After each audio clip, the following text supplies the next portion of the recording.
Halo teman-teman, pada video kali ini kita akan membahas tentang pencarian manusia akan makna. Oke, kita akan mengambil kutipan dari artikel Ketulusan dan Suara Hati yang ditulis oleh Romo Hari Susanto. Sekarang ini kejujuran seringkali dianggap suatu kebodohan. Karena ini terjadi dalam masyarakat yang sekarang ini sangat sedikit yang masih mempunyai kejujuran terhadap sesama. Orang yang mempunyai kejujuran ini seringkali menjadi korban karena kejujuran atau ketulusan mereka.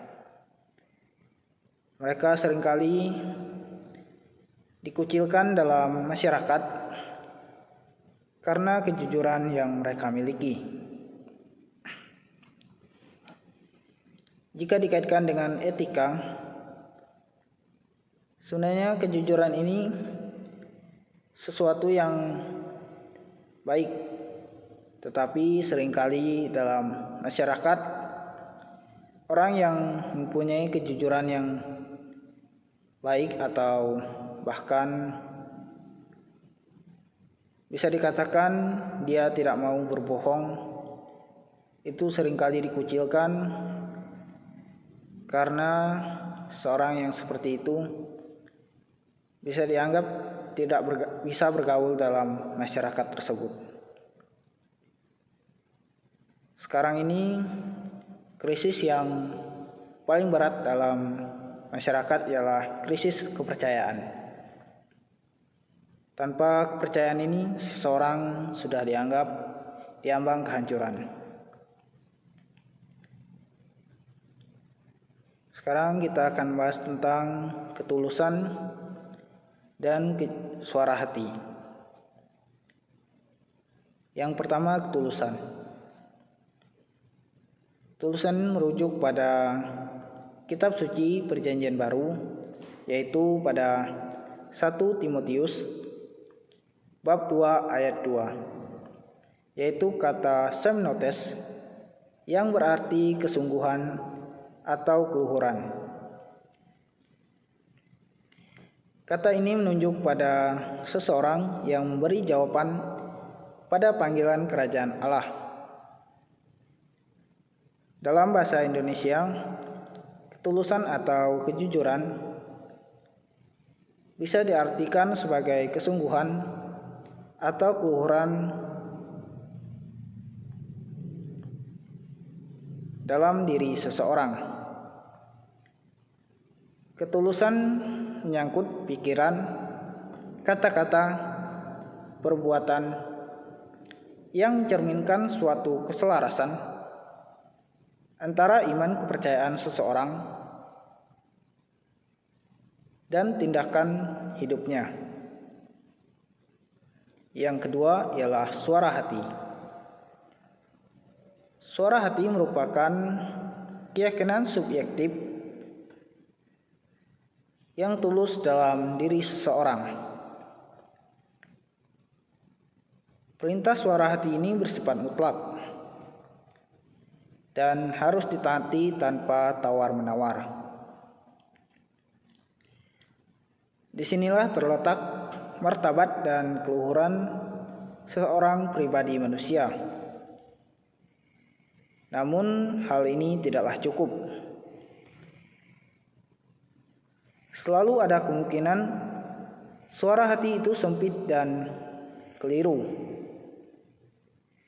dan wajib untuk mendidik suara hatinya sendiri.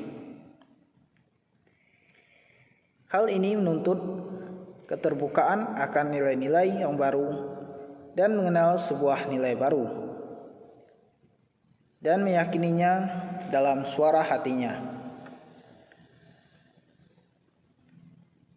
Maka ia wajib untuk melaksanakannya dalam hidupnya. Pada akhirnya,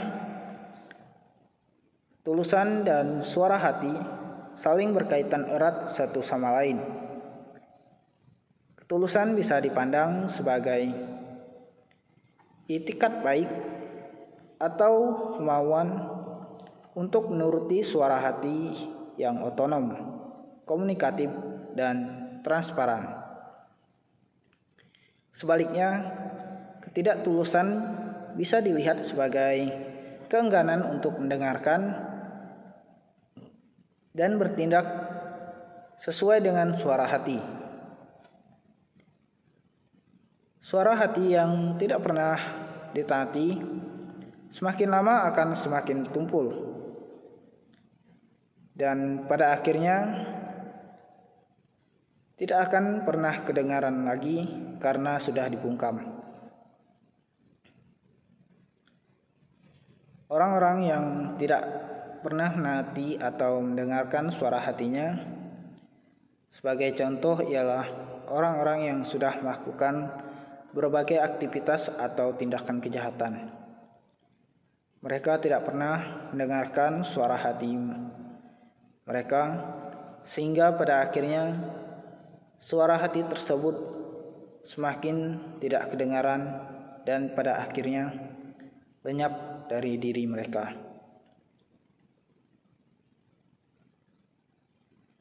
Tantangan untuk memperbaiki diri ialah mengoreksi diri terus-menerus dan mengintrospeksi diri untuk selalu berkomunikasi dengan dunia luar guna memperbaharui nilai-nilainya sehingga selalu baru.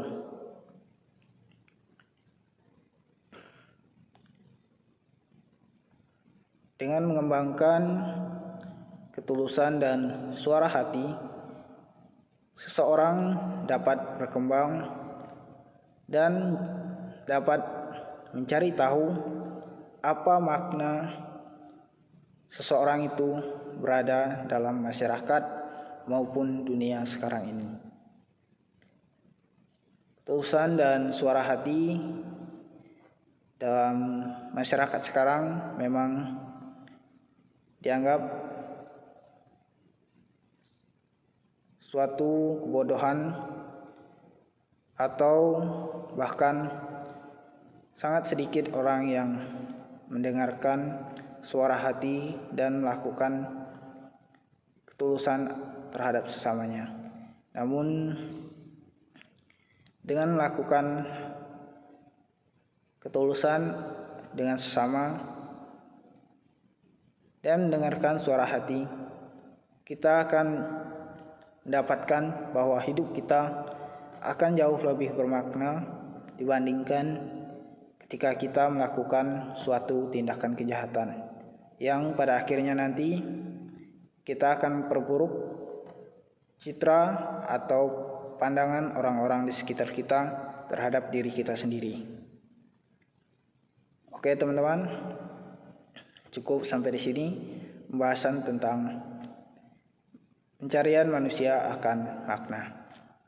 Terima kasih dan sampai jumpa pada video berikutnya.